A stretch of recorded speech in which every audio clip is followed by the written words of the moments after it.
তোমাকে তো ঠিক চিনতে পারলাম না। আমি বৃষ্টি, আপনার বড় খালার সাথে এসেছি। আমাকে আপনার না চেনারই কথা। বয়সে ছোট হতে পারো, তাই তুমি করে বলে ফেললাম, কিছু মনে করো না। না, ঠিক আছে।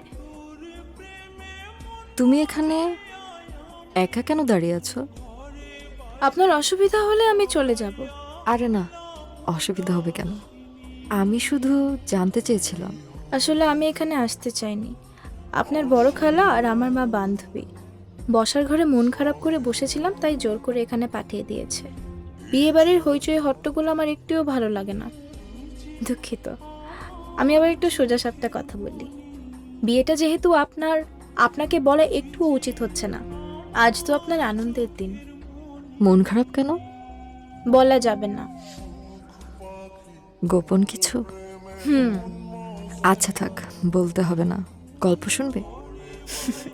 রূপকথার রাক্ষস খক্ষসের গল্প না হলে শুনতে পারি। আমি যথেষ্ট বড় হয়েছি, ক্লাস 12-এ পড়ি। আচ্ছা বেশ। ওই ছেলেটাকে দেখতে পাচ্ছ? ওই যে ফুল দিয়ে স্টেজ সাজাচ্ছে।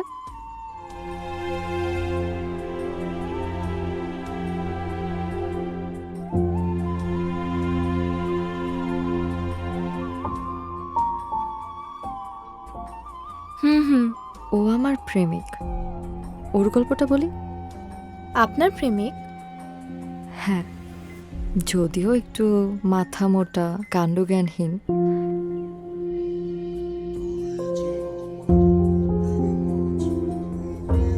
না হলে কেউ নিজের প্রেমিকার অনুষ্ঠানের স্টেজ সাজায়? আপনার প্রেমিক কি করে হলো?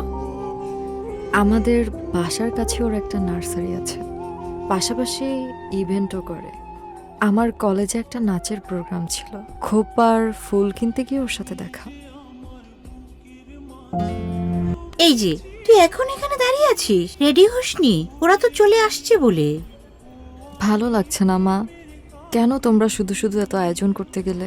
বলেছিলাম তো খুব সাদাসিধেভাবে সব সারতে, কিন্তু না, তোমরা শুনলে না। এখন তাই বললে কি হয়? তুই আমার একমাত্র মেয়ে, এইটুকু আয়োজন তো করতেই হয়, তাই না? ওই যে ওরা চলে এসেছে। যাই, তাড়াতাড়ি তুই রেডি হয়ে নি, আমি ওদেরকে রিসিভ করে আসছি। আসো আসো, তাড়াতাড়ি আসো। এই হলো আমার মা, দেখলে তো? আগেই দেখেছি। তুমি না হয় রেডি হও, আমি আন্টির সাথে যাই। আচ্ছা যাও। ওকে, বাই। টেবিল ক্লথটা সোজা করো, উল্টো হয়েছে তো। আসসালামু আলাইকুম। ওয়ালাইকুম সালাম। কেমন আছেন? ভালো আছি বাবা, ওঠো ওঠো, সালাম করতে হবে না। আসো আসো আন্টি, বাবা, আপনি ব্যস্ত ভেতরে। হবেন না। তোমরা সবাই ভালো আছো? ভালো আছি আন্টি।